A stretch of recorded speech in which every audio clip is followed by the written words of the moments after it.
I stood in the center of the old house's living room, surrounded by scattered cardboard boxes and half-packed belongings.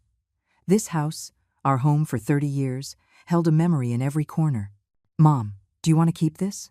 Michael's head peeked out from the bedroom, holding up a faded tin cookie box. I walked over and took the box from him, my fingers tracing its rusted edges. Arthur had bought it when he was still alive. It had held Michael's elementary school awards, photos of the three of us, and all those simple but warm years. "Yes, I'm taking this with me," I said softly, placing the box into a carton of personal items. Michael nodded and turned back to his packing.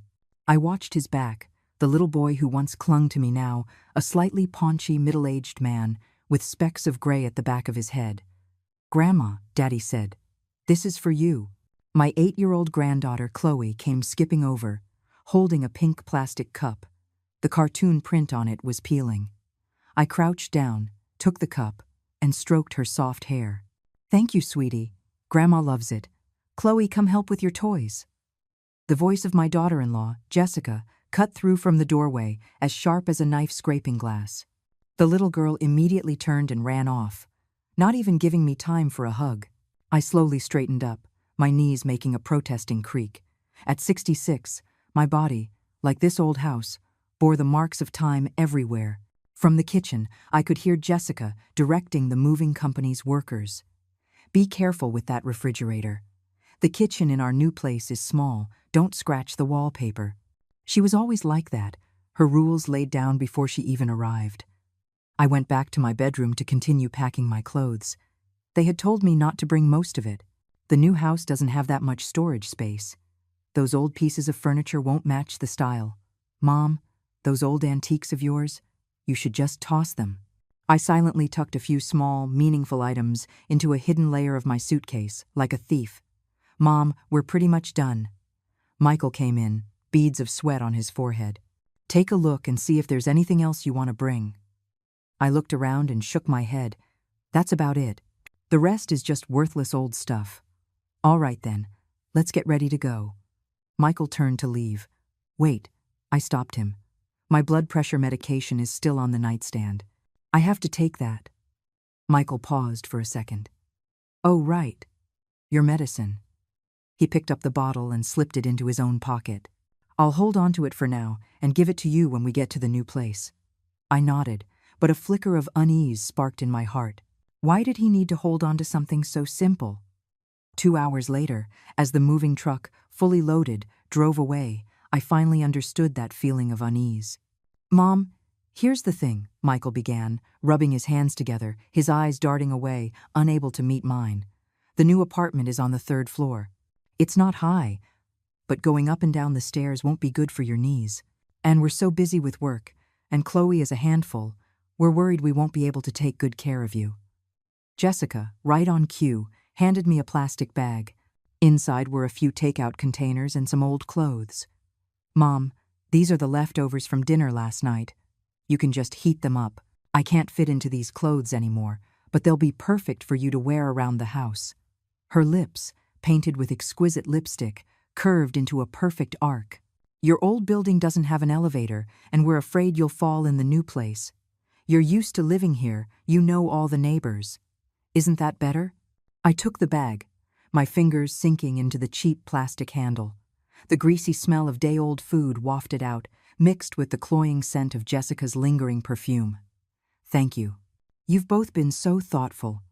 I heard myself say it, my voice unnervingly steady. Michael visibly sighed in relief, his shoulders relaxing. "Well, Mom, we'll get going then. We'll come see you in a couple of days. Bye, Grandma." Chloe's head popped out of the car window, her little face full of excitement for her new home. I stood there, watching my son's sedan follow the moving truck and slowly drive away. I didn't let the tears fall until their taillights disappeared around the corner. Back in the empty old house, I sat on the creaking old sofa and opened the plastic bag from Jessica. Besides a few outdated clothes and the leftovers, at the bottom were a used hair tie and a half-empty bottle of nearly expired face cream. I took the items out one by one and laid them on the coffee table. The sunlight shone on these abandoned things, as if mocking my naivety. I had thought that after my husband died, my son was my only support.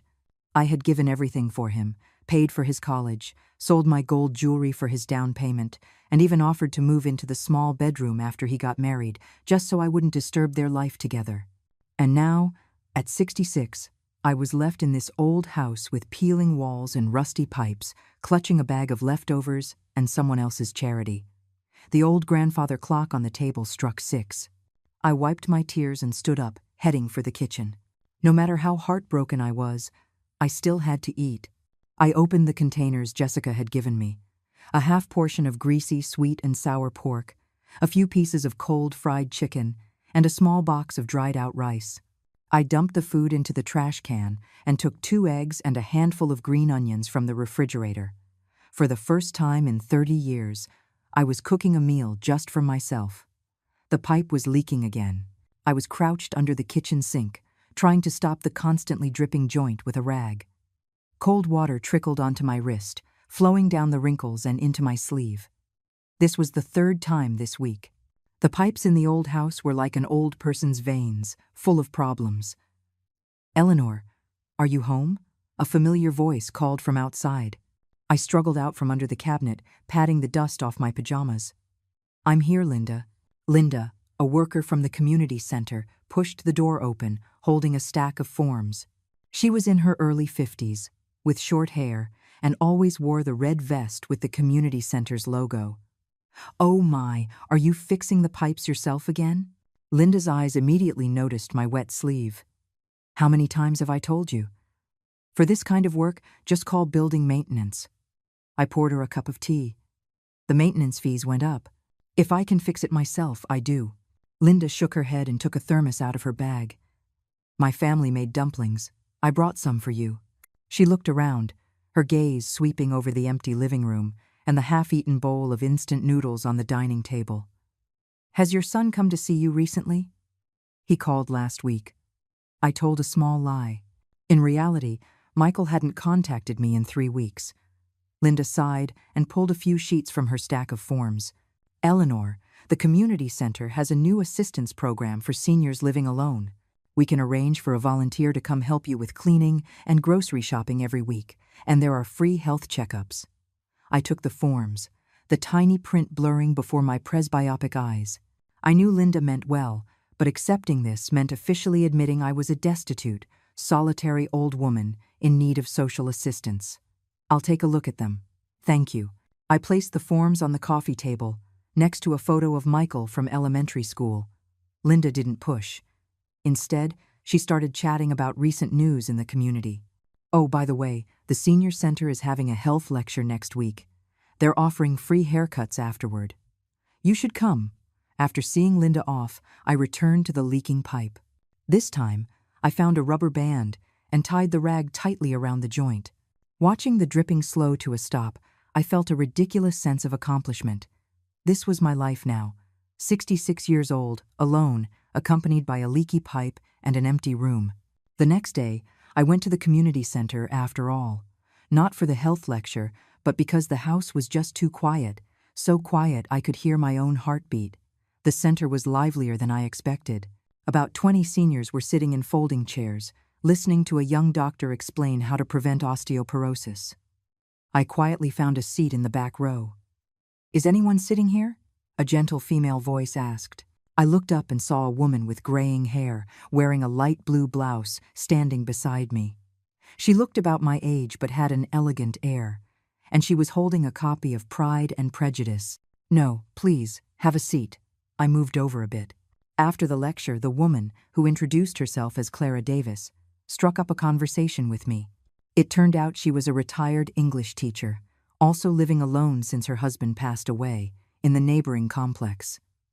"I've seen you before," Clara said, "at the farmer's market. You always buy tofu from that young man's stand." I was surprised by her powers of observation. "You have a great memory."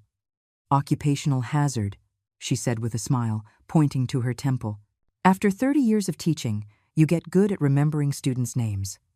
As we talked, we discovered we had a lot in common. We both liked listening to old radio dramas.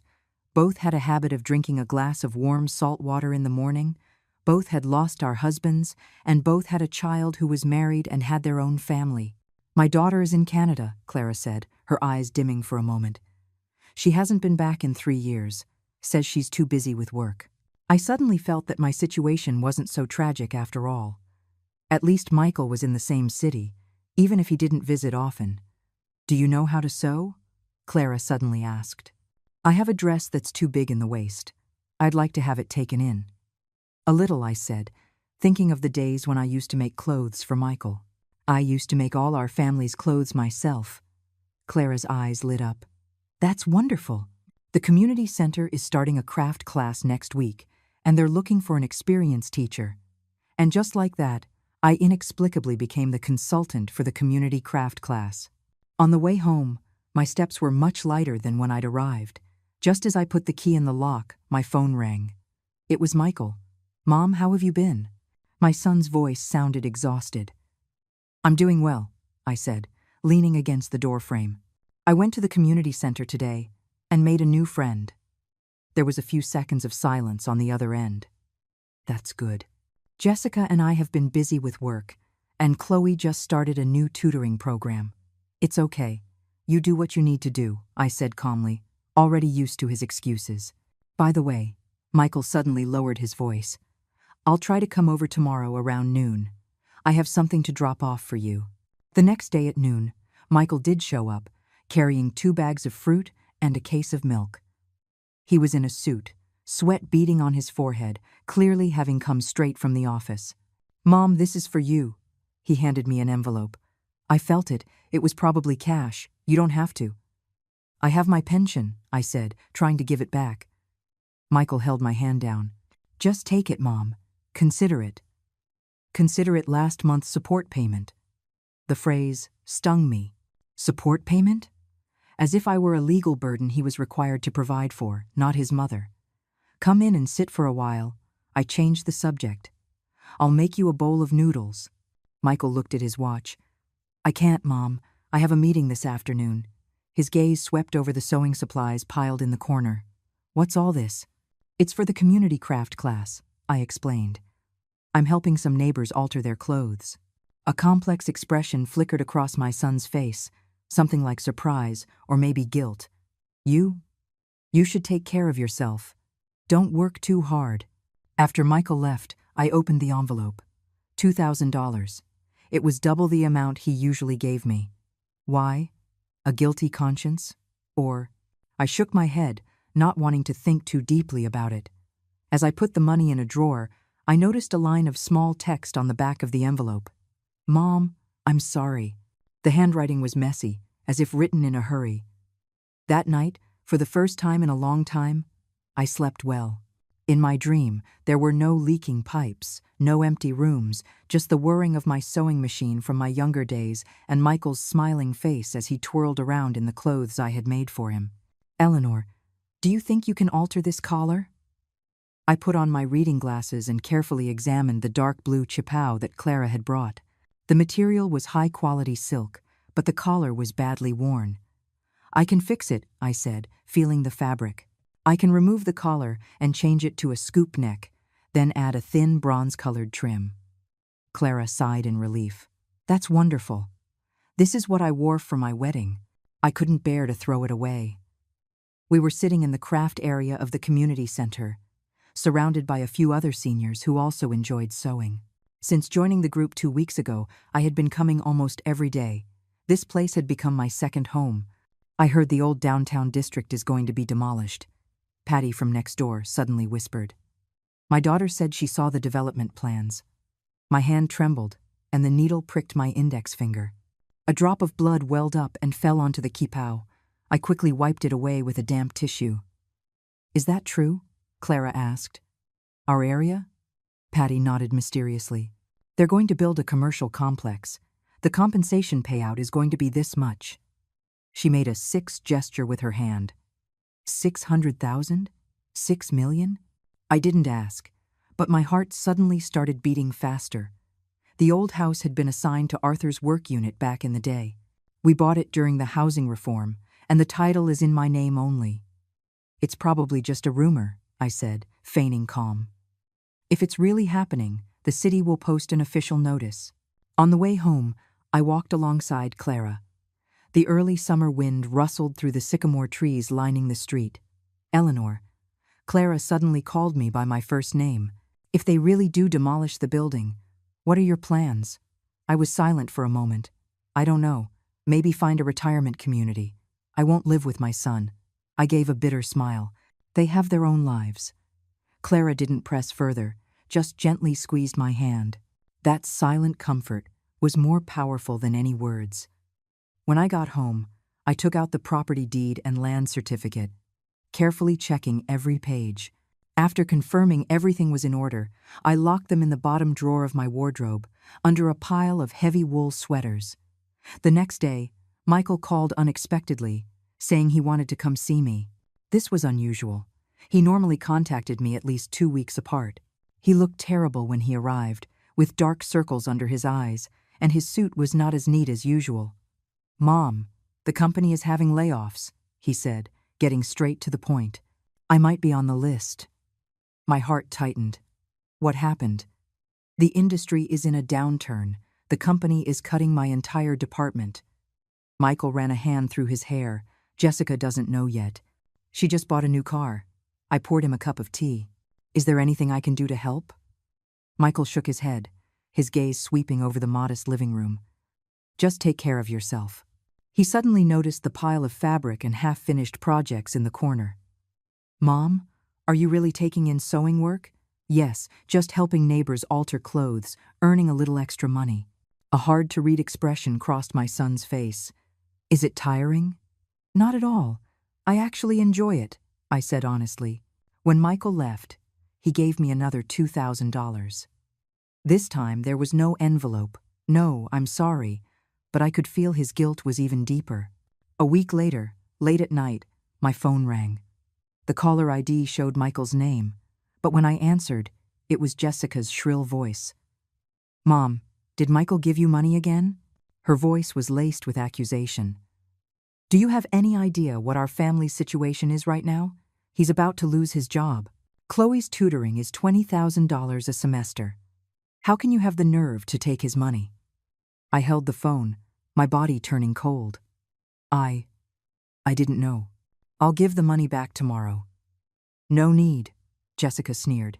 "Just consider it your pension. From now on, we'll give you the legal minimum, not a penny more." The phone was suddenly snatched away. I heard Michael's angry voice. "Are you crazy? That's my mother." Then there was a chaotic sound of arguing and things being thrown, and finally, the call was disconnected. I sat on the edge of the bed, trembling. Outside the window, a pale moon hung on the branches of the old locust tree, as if coldly mocking me. The next morning, I went to the bank and deposited the $4,000 Michael had given me into a new account. This was my dignity fund. I wouldn't touch it unless it was an absolute emergency. On the community's legal aid day, I gathered my courage and went to see the lawyer on duty, a young woman with black-framed glasses named Miss Hayes. "Miss Hayes, I'd like to ask about property inheritance and demolition matters," I said in a low voice, afraid a neighbor might hear. Miss Hayes listened patiently to my situation and gave a clear answer. "Ma'am, the property deed is in your name, which makes you the sole owner. The demolition compensation will also be paid only to you. As for your children, they only have inheritance rights after you pass away. What if I want to make a will?" "Absolutely," Miss Hayes said, pushing up her glasses. "You have the right to decide how your assets are distributed." When I left the community office, my steps were much firmer than when I had arrived. The sun felt warm on my face. That night, I made a decision. I took out my sewing machine, which had been unused for years, and began to seriously take on alteration and repair jobs. After Clara helped spread the word, more and more neighbors came to me. I divided the money I earned into 3 parts. One for improving my daily life, one saved for emergencies, and with the last part, I bought a beautiful notebook and began to meticulously record every income and expense and my financial plans. The rumors about the old building's demolition grew stronger, but I was no longer anxious. No matter what happened, I had to be prepared to control my own destiny. Just like Arthur used to say, A person lives for their pride. A tree lives for its bark. This pride, I had to fight for it myself. Eleanor, your craftsmanship is getting better and better. I smiled and accepted the $50 Linda handed me. It was the payment for altering 3 pairs of pants. Since I started taking this little business seriously 2 months ago, my clients now spanned the entire community. With your skills, you could open your own little shop, Linda said, while trying on the altered pants. I shook my head. Just taking on small jobs is enough to buy groceries. In reality, I had already saved over $6,000, all hidden in an envelope under my mattress. Linda suddenly lowered her voice. By the way, I heard there's some real news about the demolition. My hand, which was sewing a button, paused. Really? My husband works at the City Planning Bureau. He said the plans have been approved. They're just waiting for the official announcement. Linda winked mysteriously. Your house is in a prime location. The compensation will be substantial. After seeing Linda off, I stood in the middle of the living room, looking around the house I had lived in for 30 years. The paint was peeling, the floorboards creaked, and the pipes and wiring were all aging. But Arthur and I had built this home, piece by piece. If it was really torn down, where would all those memories go?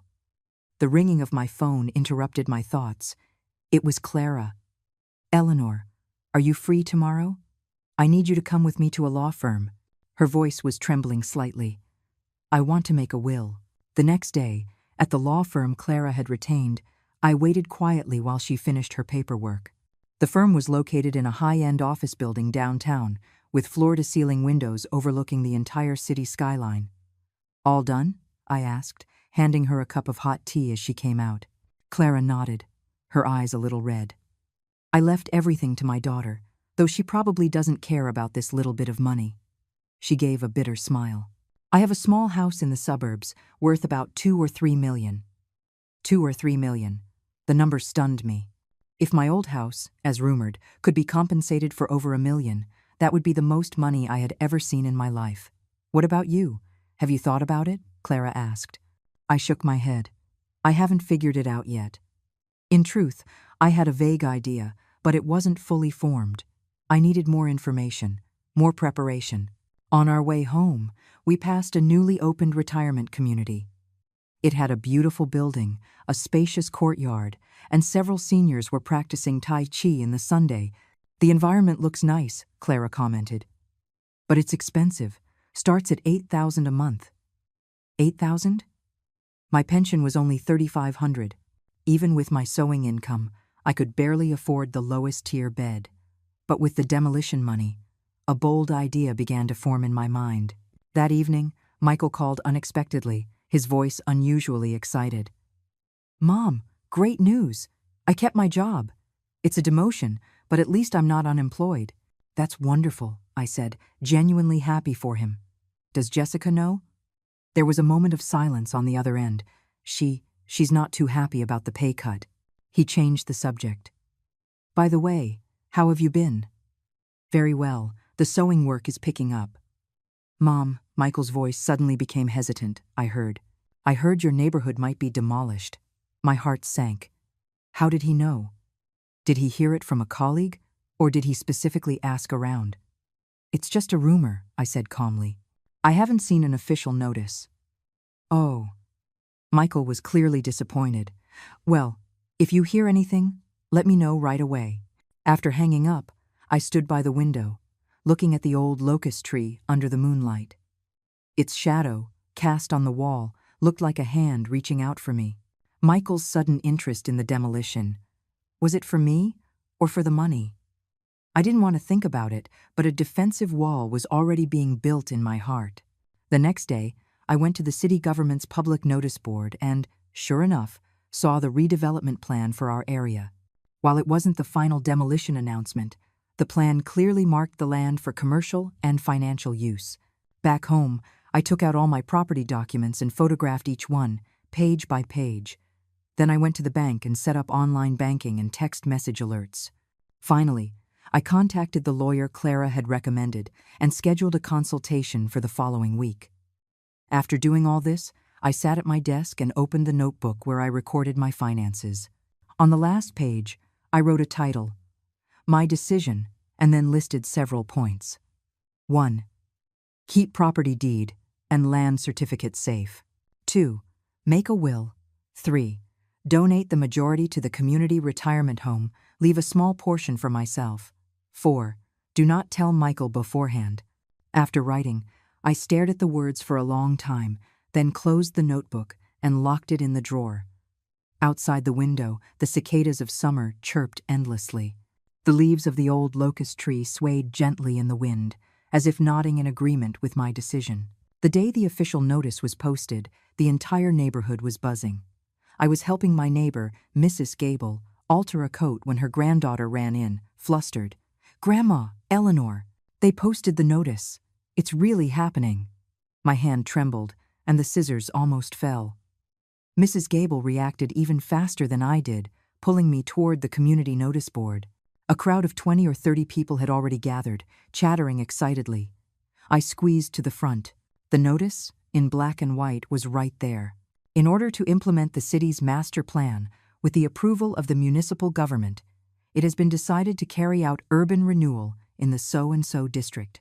My eyes jumped straight to the compensation section. Monetary compensation will be calculated at 1.15 times the market-assessed value, or property exchange. "Eleanor, how much do you think your house will be worth?" someone asked. I shook my head. "I don't know. We have to wait for the appraisal." But in my head, I was already doing the math. Based on surrounding property values, my 650-square-foot-old house was worth at least $700,000, multiplied by 1.15. That was over $1 million. $1 million? The number made me dizzy. Back home, I immediately called the lawyer and scheduled a meeting for the next day. Then I took out my notebook and added a few more lines under my decision. 5. Be present during the appraisal. 6. Have the compensation paid directly into my own account. 7. Find temporary housing. Just as I finished writing, my phone rang. It was Michael. This was his third call today. "Mom, I saw the notice. Your neighborhood is really being demolished." His voice was high-pitched with excitement. "What are the compensation terms?" 1.15 times the market value, I said calmly. "Probably around $1 million. I heard a sharp intake of breath on the other end, followed by Jessica's shriek. "How much?" Clearly, Michael had her on speakerphone. "Mom, we'll come over tomorrow to help you handle this," Michael said urgently. "The demolition process is complicated. You can't manage it alone." "No need," I refused flatly. "I can handle it myself." But I said no need. My voice suddenly rose, surprising even myself. "I'll contact you if I need help." After hanging up, my hands were still shaking. $1 million. It was a number tempting enough to expose the ugliest side of human nature. The next morning, Linda from the community center arrived with the appraisers. Following my lawyer's advice, I stayed by the appraiser's side the entire time, watching him measure, record, and take photos. "Ma'am, your house is old, but the structure is sound, and the location is great," the appraiser told me quietly. "My preliminary estimate is around $7,500 per square foot. That's $450,000 times 1.15, $675,000. It was less than I expected, but still a huge sum. Just as the appraisal finished, Michael and Jessica arrived in a hurry, with Chloe in tow. I hadn't seen my granddaughter in half a year. She had grown taller, but her eyes held a new strangeness when she looked at me. "Mom, how did the appraisal go?" Michael asked eagerly. $675,000, I said, deliberately understating it. Jessica immediately calculated. "Then that's only a little over $1 million. Didn't the notice say 1.15 times? Her shrewdness sent a chill down my spine. Before I could answer, Michael was already pulling the appraiser aside to ask for details. Watching them haggle with the appraiser, I suddenly felt sick. In the past 6 months, aside from that $4,000 and a few bags of fruit, when had they ever truly cared about me? Now that there was money involved, the whole family showed up. "Grandma," Chloe came over timidly. "Mommy said we're going to live in a big house. Is it true?" I crouched down to meet my granddaughter's innocent eyes. "Sweetie, Grandma's house belongs to Grandma. not to Mommy and Daddy. Jessica clearly overheard. Her face changed instantly. She pulled Chloe away. "What are you telling a child?" That evening, Michael insisted on staying over. I knew he was afraid I would make a decision they wouldn't like. "Mom," Michael said in a low voice, while Jessica took Chloe out to buy drinks. "How about this? After the compensation comes through, you move in with us. And the money, we can help you invest it." I looked at his shifting eyes, my heart feeling like it was being sliced. "Michael, do you remember what you said to me the day your father died?" Michael was taken aback. "You said, 'Mom, from now on I'll protect you,'" I reminded him gently. "But what about now?" My son's face turned beet red. "Mom, isn't that what I'm doing now?" "Demolition is a tricky business. You don't understand." "I don't understand," I interrupted him, "but I understand people." Michael wanted to say more, but Jessica returned with Chloe, and the conversation was forced to a halt. Before bed, I quietly sent a text to Clara. "Come with me to the law firm tomorrow. I'm making my will." The next morning, while Michael and his family were still asleep, I slipped out of the house. At the law firm, I signed a will. Except for $200,000 for my own living expenses, the rest would be donated to the community retirement home to establish an assistance fund for solitary seniors. "Are you sure you don't want to leave any property to your son?" the lawyer asked cautiously. I shook my head. "He will inherit my other savings and belongings. But this demolition money, I want to use it for something more meaningful." Leaving the law firm, Clara held my hand tightly. "Eleanor, you're braver than I am." When I got home, Michael and Jessica were frantic, having called me more than a dozen times. Seeing me walk in, Jessica immediately lashed out. "Mom, where were you? We were worried sick." "I had to run an errand," I said calmly, putting my bag in the bedroom and locking the door. At lunch, Michael finally couldn't hold back anymore. "Mom, what do you plan to do with the compensation money when it comes through?" I slowly put down my chopsticks, looked at the expectant faces of my son and daughter-in-law, and spoke slowly. "I've already made a will. The money will be donated to the retirement home." The sentence exploded at the dining table like a bomb. Jessica shot up from her chair, knocking it over with a loud crash. "What? Are you insane? That's over $1 million." Michael's face turned pale. "Mom, you must be joking, right?" "I'm perfectly clear-headed," I said, looking directly into my son's eyes. "For the past 6 months, you left me all alone in this old house. When have you ever cared about me, except when you wanted something? Now that you hear there's money, the whole family shows up." "We were doing it for your own good," Jessica shrieked. "Who knows if someone's been manipulating you? Was it that Clara?" I shook my head, unwilling to argue anymore. I stood up and walked toward the bedroom. "I'm going to rest this afternoon." "You should go home." "Mom?" Michael followed me. "Please reconsider. I'm your son." I closed the door and leaned against it, listening to Jessica's hysterical curses and Michael's futile attempts to calm her down from the other side. My heart was pounding, but my hands were steady. I took the notebook out of the drawer and added another line under my decision. "Stick to my choice. No regrets." "Mom, try some of this. I made it especially for you." Jessica, holding a bowl of fragrant chicken soup, wore a smile I had never seen before. She had light makeup on, was dressed in a simple house dress, and even her voice was gentle, a complete transformation from her usual self. "Thank you." I took the bowl and had a sip. It was delicious, but it tasted bitter in my mouth. It was the 5th day since the demolition notice had been posted, and the 3rd day since Michael's family had brought me to live with them. Ever since I revealed the contents of my will, they had become completely different people, fawning over me in every possible way. "Grandma, let me give you a back rub." Chloe stood timidly behind the sofa. At 8 years old, her eyes already held a complexity beyond her years. "That's all right, sweetie." I patted her little hand. "Go do your homework." Michael came out of the study, holding a stack of documents. "Mom, I did some research. We can actually fight for more compensation. I've already contacted a specialized lawyer. He's coming tomorrow to take a look." I put down the soup bowl. "No need to bother. The community center has legal advisors. How can that be? Jessica's voice rose. Then she immediately lowered it. Mom, for something this important, you need a professional.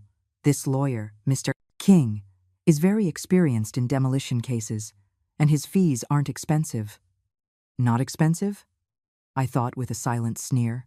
Given their current financial situation, the money for a lawyer was likely a luxury. By the way, Mom, Michael sat down next to me, asking with feigned casualness, are all your property documents put away safely? Do you want me to hold on to them for you? They're in a safe place. I avoided his gaze and looked out the window. The new apartment had a great view. From the third floor, you could see a small garden where a few children were playing. Mom, Michael wanted to say more, but a look from Jessica stopped him. After dinner, I offered to clear the table. Jessica quickly stopped me. Mom, you just sit and rest. I'll take care of this. She turned to Michael. Go watch TV with Mom. In the living room, Michael kept changing the channels, clearly distracted. I noticed the new wrinkles at the corners of his eyes and the gray in his sideburns. He had aged a lot in the past 6 months. Is work going okay? I broke the silence. It's all right. He forced a smile. Just a lot of pressure. He paused, then added, Jessica, she's been looking for a job recently. That was news. Ever since she married my son, Jessica hadn't worked a single day, spending her time shopping and at the salon, all on Michael's single income. How's Chloe's school? I changed the subject. It's good, but Michael rubbed his hands together. The tuition for the international program is so expensive, and the regular classes aren't challenging enough. I nodded, not responding. I'd heard this kind of roundabout complaint about money countless times. Late at night, lying in the guest room bed, I could hear the faint sounds of arguing from the master bedroom. I couldn't make out the words, but the sharp tone and Jessica's occasional sobs told me everything. I took my phone from under the pillow and sent a text to Clara, proceeding as planned, have the funds transferred directly to my account. Clara replied instantly, Linda has arranged it. Don't worry. Take care. The next morning, Michael indeed brought a lawyer in a suit, Mr. King, to the house. Mr. King talked non-stop for an hour. The gist of it being that if I hired him, the compensation could be increased by at least 20%. Ma'am, what do you think? Mr. King pushed a retainer agreement toward me. I shook my head. No, thank you. I trust the government's appraisal. Mr. King and Michael exchanged a look, and he tried again. Ma'am, this is standard practice for all homeowners in these situations. If you don't fight for it, you're losing out. If I lose out, so be it, I said calmly. At my age, a little more or less money doesn't make much difference. After the lawyer left, Michael finally lost his composure. Mom, why are you so stubborn? That's $200,000. Michael, I looked him straight in the eye. Do you know why I'm not willing? Michael was taken aback. Because that money isn't yours. I said, word by word. My son's face instantly flushed red, his fists clenching and unclenching. Mom, that's not what I meant. I'm going grocery shopping. I picked up my cloth bag and escaped the suffocating house. At the market, I ran into Linda. She pulled me aside and whispered, Eleanor, it's all arranged. The demolition office has noted that the compensation will be deposited directly into your personal account. No one else can touch it. Thank you, Linda. Of course, she patted my hand. By the way, I also contacted the retirement community. They are very grateful for your intended donation and said you are welcome to visit any time. On my way home, I took a detour to the old house. The notice was still on the wall, now covered with graffiti and handwritten protests. My fingers traced the mottled wall, remembering Arthur's joy when he was assigned this apartment, remembering all the little moments of Michael growing up here. No amount of money could buy back those memories. Michael and Jessica's surveillance of me became more obvious. Jessica quit the job she had just found, claiming she was staying home to take care of me.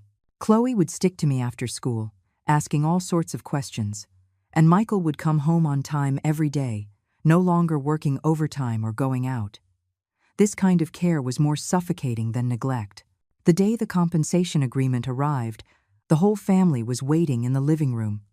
The official handed me a thick stack of documents. "Ma'am, please sign here after you've confirmed everything." I put on my reading glasses and read through it, page by page. The final compensation amount was $680,000, which, calculated at 1.15 times, totaled $1,020,000. "Mom, let me take a look." Michael reached for the documents. The official blocked his hand. "Sorry, regulations state that only the property owner can handle this." I signed my name in the designated spot and provided my bank account number. Throughout the process, I could feel 3 pairs of eyes fixed on my hand, as if it were a magic wand that could turn stone to gold. "The funds will be deposited within 10 business days," the official said, collecting the documents. "After that, you will have 3 months to vacate." As soon as the official left, Jessica leaned in. "Mom, which account did you give them? Don't make a mistake." "My pension account," I answered calmly. Michael frowned. "Isn't that with Bank of America?" "Wells Fargo has a higher interest rate right now. I'm used to that one." I stood up and went to my room, leaving them staring at each other. That night, I heard fierce arguing and things being thrown in the master bedroom.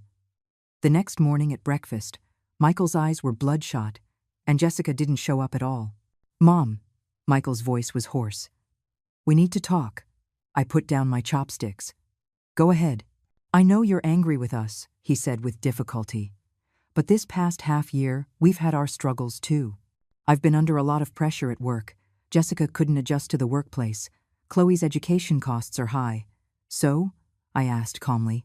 "So," Michael looked up, tears welling in his eyes. "That money is really important to us. Can you please reconsider the will? Maybe leave just half for Chloe's education?" I looked at my son's pleading face, my heart twisting in pain. This was the child I carried for 10 months, the flesh and blood I raised with so much love.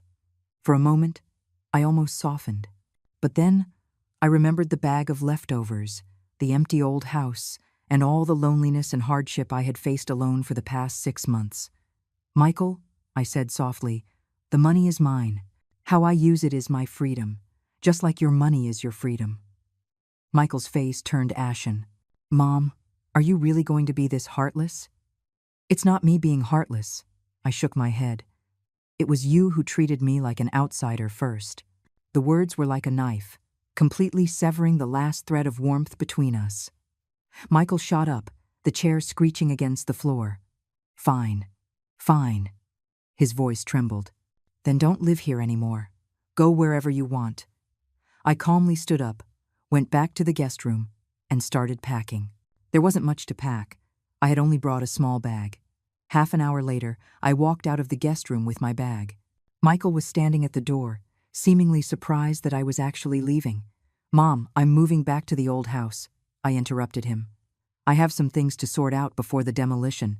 Jessica suddenly burst out of the bedroom, tear streaks on her face. "Let her go." I've never seen such a cruel mother. I took one last look at this supposed home and gently closed the door behind me. As I walked out of the apartment complex, I called Clara. "Would you mind if I stayed with you for a few days?" Clara's sofa bed was more comfortable than I had expected. Lying in her book-filled living room, I had my first peaceful night's sleep in over 6 months. "What's the plan for today?"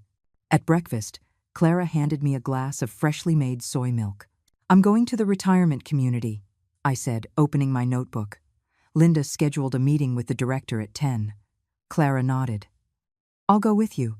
The Sunshine Retirement Community was located in the suburbs, with a quiet environment and comprehensive facilities. Linda and the director were already waiting at the entrance. The director, a capable woman in her 50s named Miss Wu, greeted me warmly.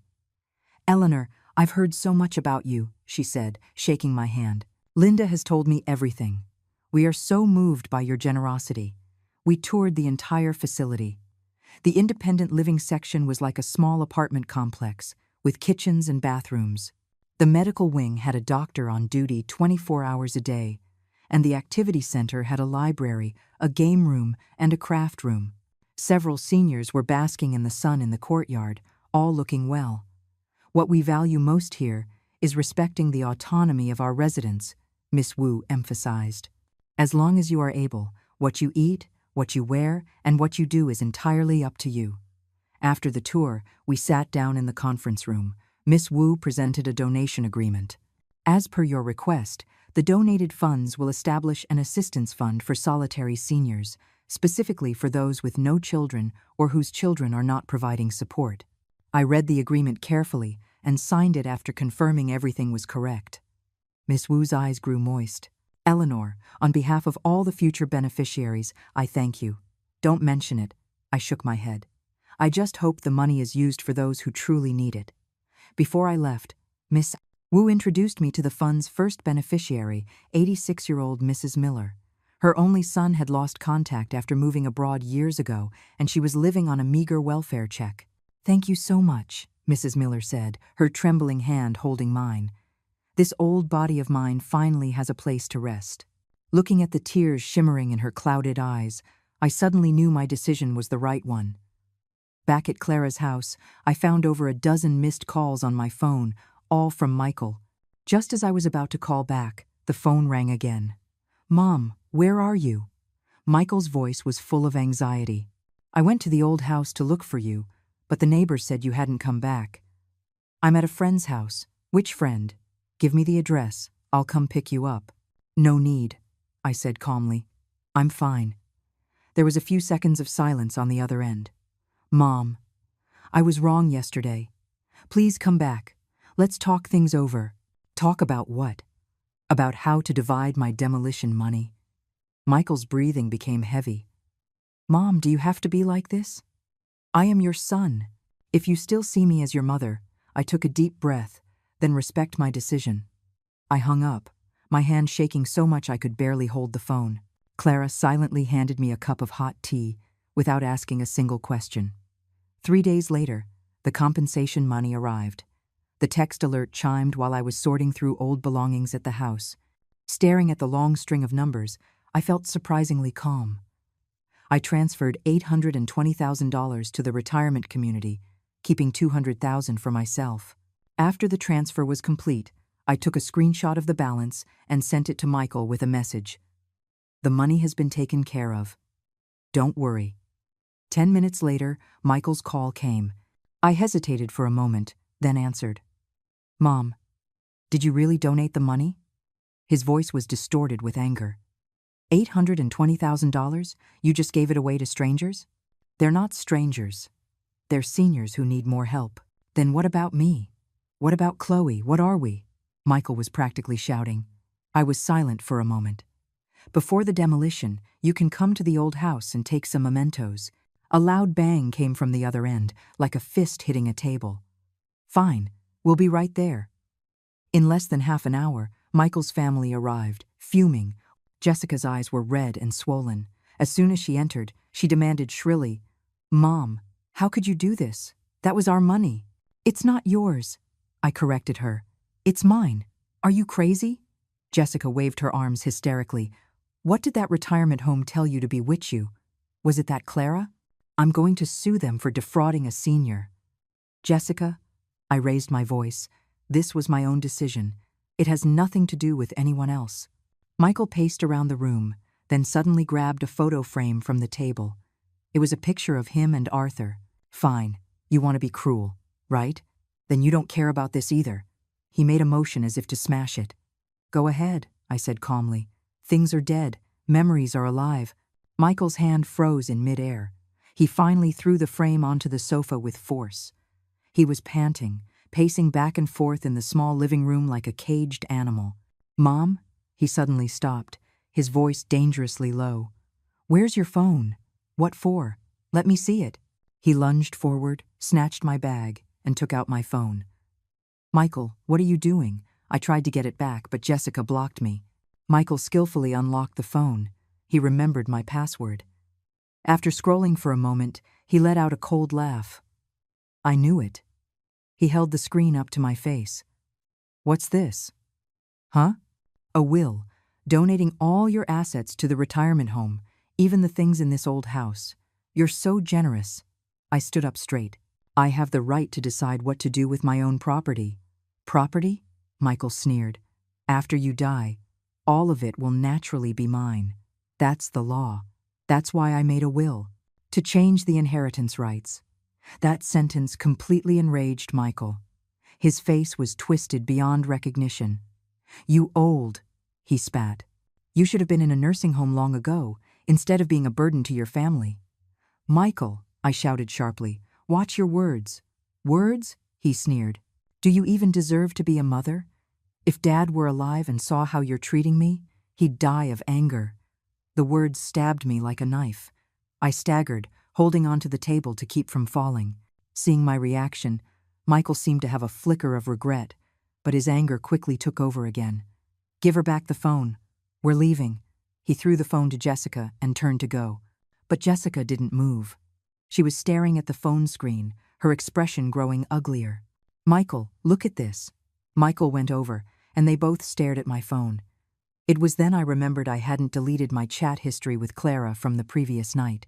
We had discussed the donation process and my plans to move into the independent living section of the retirement community. Well, well, Jessica shrieked. Donating the money wasn't enough. Now you're moving to the retirement home too? You'd rather give your money to strangers than help your own son. Michael's face turned ghostly white. Mom, are you really going to a retirement home? Yes, I said, taking my phone back. The independent living section, using my own money. You hate me that much? Michael's voice suddenly became very small, like a child who had done something wrong. I shook my head. I don't hate you, Michael. I just want to live with a little dignity. I don't know what nerve those words struck, but Michael suddenly broke down, sobbing. Mom, I was wrong.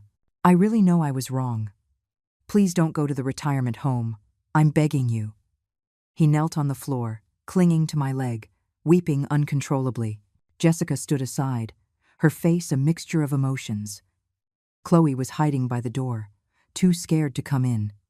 I stroked my son's hair, my heart twisting in pain. This was the child I carried for 10 months, the flesh and blood I raised with my own hands. But some wounds cannot be erased by tears. Get up, I said softly. People will see. Michael looked up, his face streaked with tears. Mom, give me one more chance. I'll change. I really will. Looking at his anguished expression, I hesitated. But just then, Jessica rushed over and pulled Michael up. Get up. Have some self-respect. She doesn't want you. Why are we still begging her? Michael shook her off. You shut up. It's all your fault. If it weren't for you. What about me? Jessica screamed. Did I tell you to ignore her? Did I tell your mom to make a will? They started arguing right in front of me, blaming each other, bringing up old grievances. Chloe was crying softly by the door, but no one paid her any attention. Watching this melodrama, I suddenly felt incredibly weary. I picked up my bag, quietly walked to the door, and took Chloe's hand. Come on, Grandma will take you to buy some candy. Leaving that house full of anger, I took a deep breath of fresh air. Chloe held my hand tightly and whispered, Grandma, why are Mommy and Daddy fighting? I crouched down and wiped the tears from her face. Because they forgot something very important. What is it? That between family, love is more important than money, I said softly. The temporary housing was much better than I had imagined. It was a one-bedroom apartment with a small kitchen and bathroom. Though simple, it was clean and tidy. This is a transitional apartment for seniors waiting for their permanent rooms, Miss Wu explained, handing me the key. It's just for a few days. As soon as the suite in the independent living section is ready, you can move in. I nodded, putting my few belongings into the closet. All I had brought from the old house were a few changes of clothes, some photos, and that tin cookie box. Eleanor, Miss Wu hesitated for a moment. Does your son know you're here? He knows, I said calmly, but he won't come. Miss Wu looked like she wanted to say more, but in the end, she just patted my shoulder. If you need anything, just press the call button. Someone is on duty 24 hours a day. After she left, I sat by the window, watching a few seniors strolling in the courtyard. The setting sun stretched their shadows long, like a tranquil painting. My phone vibrated. It was a text from Clara. Are you settled in? Let me know if you need anything. I replied, Everything is fine. Thank you. Just as I put the phone down, another message came in. This time, it was from Michael. "Mom, I want to talk. Just the two of us." I stared at the message for a long time before finally replying, "Let's wait a few days. We both need to cool down." 3 days later, I officially moved into the independent living section of the retirement community. It was a 400-square-foot studio apartment with a separate kitchen, bathroom, and a small balcony. I placed the few photos I brought on the desk, giving the unfamiliar space a touch of home. "Eleanor, this is your neighbor, Martha," a staff member introduced. "She lives next door. You can look out for each other." Martha was in her early 70s, full of energy, a retired nurse. She warmly invited me for afternoon tea and even brought me a potted plant. "I heard you donated a sum to establish a fund," she said while pouring tea. I nodded. "A small contribution. That's truly remarkable," Martha said sincerely. "If only my son had half your awareness." It turned out Martha's son was also unfilial, a gambling addict who had tricked her out of her entire retirement savings. Listening to her story, I suddenly felt my own situation wasn't the worst. The first week after settling in, I barely left my room. Besides meals, I just read books and listened to the radio. Miss Wu suggested several times that I join group activities, but I politely declined. I needed time to sort out my feelings and process everything that had happened in the last 6 months. The second week, Linda came to visit, bringing some unexpected news. "Eleanor, your son went to the community center looking for you. He looked very haggard." "What did he say?" "Just asked where you were and if you were doing well." Linda sighed. "I think he genuinely regrets it." I remained silent. What good was regret? The hurt, the harsh words, they were like nails driven into a board. Even if you pull them out, the marks remain forever. "By the way," Linda changed the subject, "have you kept up with your sewing skills? Would the retirement community be interested in starting a sewing class?" The suggestion made my eyes light up. Yes, I could still do something meaningful, not just be an old woman who was being taken care of. That afternoon, I discussed starting a craft class with Miss Wu. She was very supportive and immediately arranged for a room and materials. "We'll start with simple repairs," I planned the curriculum. "Then I'll teach them how to make tote bags, aprons. We'll take it slow." Life suddenly had a new purpose and rhythm. Every Tuesday and Thursday afternoon, I taught basic sewing to a group of 5 or 6 seniors. The rest of the time, I read, took walks, and chatted with Martha. The food at the retirement community was good, and my complexion was actually better than when I lived alone. A month later, on a Tuesday afternoon, I was in the activity room teaching a few seniors how to sew buttons when a staff member came in. "Eleanor, you have a visitor." I thought it was Linda or Clara and said without looking up, "Please ask her to wait a moment. I'm almost finished, Mom." The voice made my hand tremble, and the needle pricked my finger. I looked up. Michael was standing at the door, holding a bag of fruit. His suit was wrinkled, and he hadn't shaved. He looked utterly defeated. "I'm in the middle of a class," I said calmly. "Please wait outside." Michael nodded and quietly backed out. I noticed that before he turned, he glanced at the needlework in my hands, a complex expression in his eyes. After the class, I met my son in the visiting room. He sat perched on the edge of the sofa, like a schoolboy who had been sent to the principal's office. "Mom, you look well," he said tentatively. "Yes, life is very regular here." I poured him a glass of water. "How's work?" "I was demoted," Michael said with a bitter smile. Jessica and I are separated." I wasn't surprised. "Because of the money?" "Not entirely." He shook his head. "She said I had no ambition, couldn't make enough money, and couldn't even hold on to your money." He suddenly choked up. "Mom, I really know I was wrong." I looked at this once proud middle-aged man, now hunched over, weeping in front of me. He was my son, the flesh of my flesh. How could I not feel pain? "Michael," I said softly, "the money has been donated. That won't change. But if you're willing, we can start over as mother and son." Michael looked up, a glimmer of hope in his eyes. "Mom, you forgive me?" "Forgiveness takes time," I said honestly. "But you are my son. That will never change." He reached out as if to take my hand, then shyly pulled it back. "Mom, Can I come visit you often? Yes, but on one condition. Anything. Don't ever mention the money again, not a single word. Michael nodded vigorously, fresh tears streaming down his face. I promise.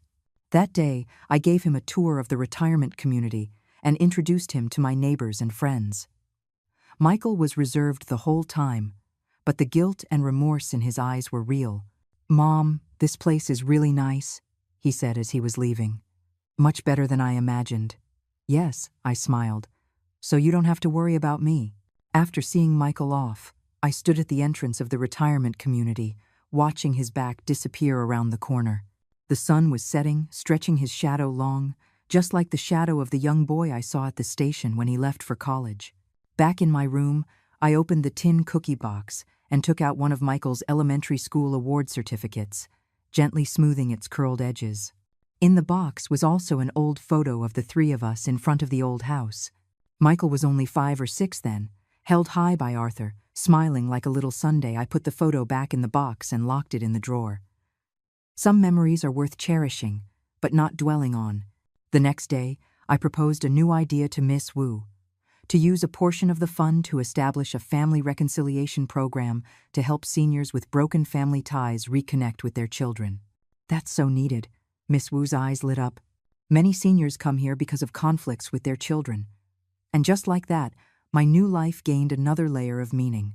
I wasn't just teaching a craft, I was using my own experience to help other seniors. Martha said I had found a blessing in disguise. I smiled and didn't argue. Michael came to see me every week. Sometimes he brought fruit, sometimes he just sat and talked. He never mentioned money, and I never asked about his marriage with Jessica. We were cautiously rebuilding our mother-son relationship, like mending a precious old garment, one patient stitch at a time. Autumn arrived, and the ginkgo trees in the retirement community's courtyard began to turn yellow. One weekend, Michael excitedly told me he had found a new job. The salary wasn't high, but it had potential for growth. "Mom, I moved out," he confessed. "I'm renting a small place, starting over." I patted his hand. "Work hard. You're still young." "I will," he nodded firmly. "Mom, thank you for still believing in me." I didn't answer, just served him a bowl of freshly made soup. Some things don't need to be said. Actions are the best language. That night, I had a dream. I dreamed of Arthur standing at the door of our old house, smiling at me. I asked him if he was doing well. He nodded and pointed behind me. I turned to see a young Michael, wearing the suit I made for his elementary school graduation, smiling brightly. I woke up to a damp pillow. Outside, the early autumn sun was shining. A new day was beginning. When the ginkgo leaves turned golden, the retirement community held a special ceremony, the first anniversary of the Solitary Seniors Assistance Fund. I was invited to give a speech. In the audience were more than 20 seniors and several community representatives. A year ago, I made the most difficult and also the most correct decision of my life, I began, my voice steady and firm as I told my story. In the front row, Michael sat quietly, his expression complex but calm. Over the past 6 months, he had visited me every week. Our relationship had slowly healed, like a once broken wound that had been carefully stitched up. The scar was still there, but it no longer hurt. "Money can't buy family," I continued, "but using money correctly can bring dignity and warmth to more seniors." Amid the applause, I saw Martha wiping away tears, and several other seniors nodding thoughtfully. Some of them had unfilial children, some had no children at all, but at this moment, none of them were alone. After the ceremony, Michael helped me pack up. He had worn a suit for the occasion. Although the fabric was clearly not as fine as his old ones, he looked much more energetic. "Mom, that was a great speech," he said quietly. "Just speaking from the heart," I said, tidying up my notes. "By the way, how's the new job?" "It's going well," his eyes lit up. "My boss really values my work. I might get promoted to team lead next month." I nodded in satisfaction. In the past 6 months, Michael had changed completely. He no longer complained or was impulsive. He was working his way up from the bottom. He had even started saving money, no longer chasing brand names and status. "Have you been in touch with Jessica?" I asked cautiously. Michael's expression darkened for a moment. We signed the divorce papers last week. Chloe is with her. I patted his hand, not knowing what to say. The choices of adults. Even a mother has no right to interfere. Mom. Michael hesitated for a moment. I was wondering, could I move some of the furniture from the old house to my rental place? Of course, I said, a little surprised. It was always your home. No, it was your home, he corrected me. I just want to keep a few mementos. The next day, we went to the old house together to pack up the last of the belongings. The demolition crew was scheduled to start next week. The entire building was almost empty, with only a few families left, doing their final cleanup, walking up the familiar stairs. Every step was a step back in time. On the third-floor landing, the crooked tally marks Michael had drawn in chalk as a child were still there, tracking his height. Mom, remember? Michael pointed at the marks. Every time we measured my height, Dad would give me a bag of peanut brittle.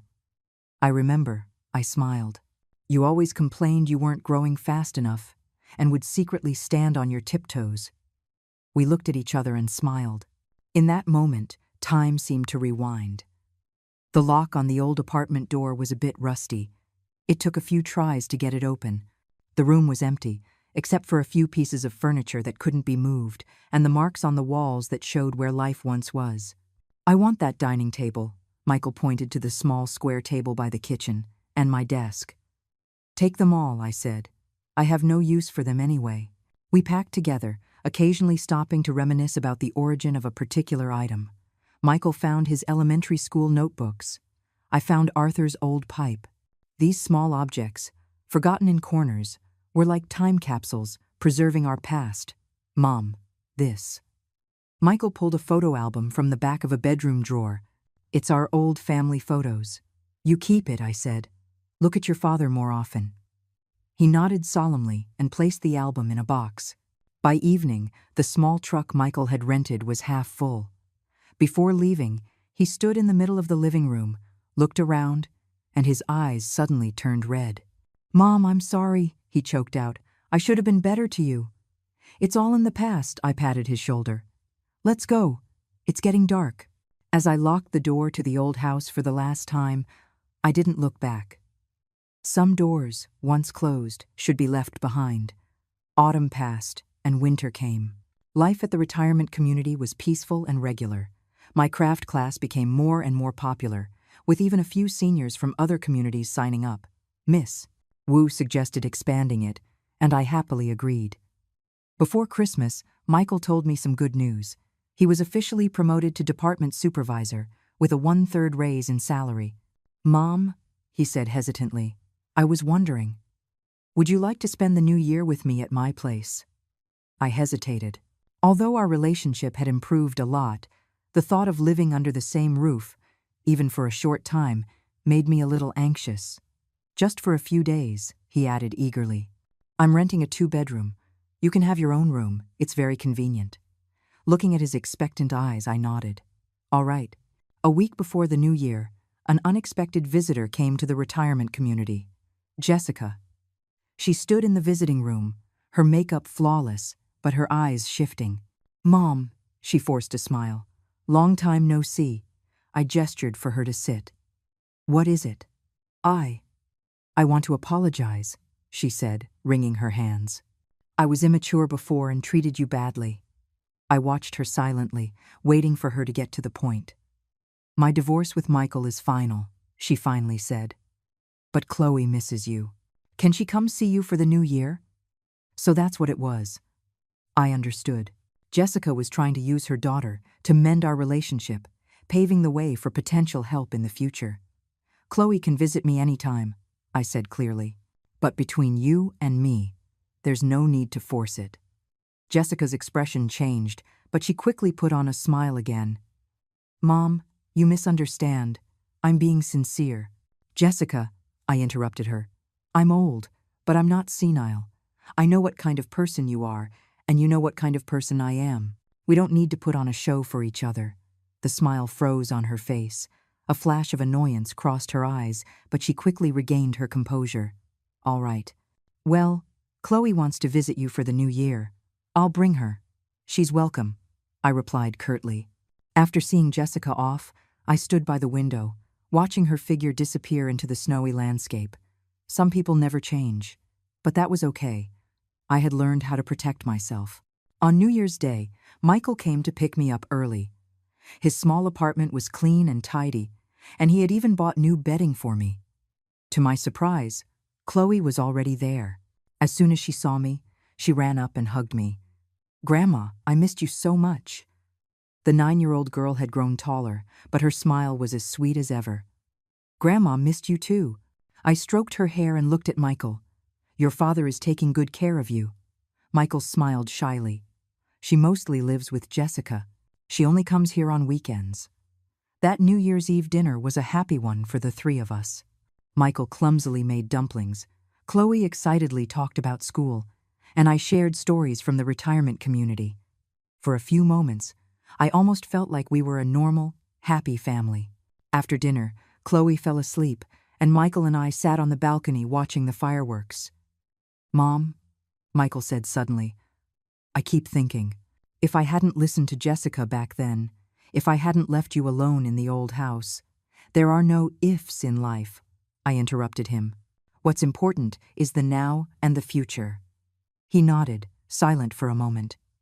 "Mom, I've applied for affordable housing. If it gets approved, would you be willing to come stay sometimes?" I looked at his hopeful eyes and smiled, nodding. Of course. After the new year, I returned to the retirement community and my life of teaching. Michael visited every week, sometimes with Chloe. Our relationship slowly mended, like an old tree struck by lightning that had begun to sprout new shoots. One day in March, while I was teaching the seniors how to make fabric collages, Miss Wu rushed in. "Eleanor, there's someone at the entrance for you. Says they're a reporter, wants to interview you about your story." I frowned. "What story?" "The fund you established?" "And your craft class," Miss Wu said excitedly. "They said it's a positive human interest story." I wanted to refuse, but then I thought, if it could help raise awareness about the issue of seniors living alone, it would be a good thing. The reporter was a young woman. During the interview, she kept praising my selflessness and greatness. I corrected her several times. "I just did what I should have done. There's nothing special about it." After the interview, she suddenly asked, "Eleanor, do you hate your son?" The question caught me off guard. Hate? There might have been anger and disappointment once, but hate? No, I didn't hate him. He was my son, always. "No, I don't hate him," I said calmly.